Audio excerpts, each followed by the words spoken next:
This homemade honey wheat bread recipe is an easy to make and perfect for sandwiches and toast.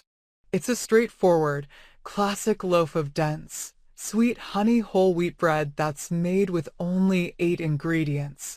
Instructions.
Ingredients: a quarter cup warm water, 2 cups warm milk, a quarter cup honey, 2 packages Red Star Platinum Superior baking yeast, 3 1/4 cups whole wheat flour, 1 tablespoon salt, 2 tablespoons melted butter, 2 1/4 cups bread flour.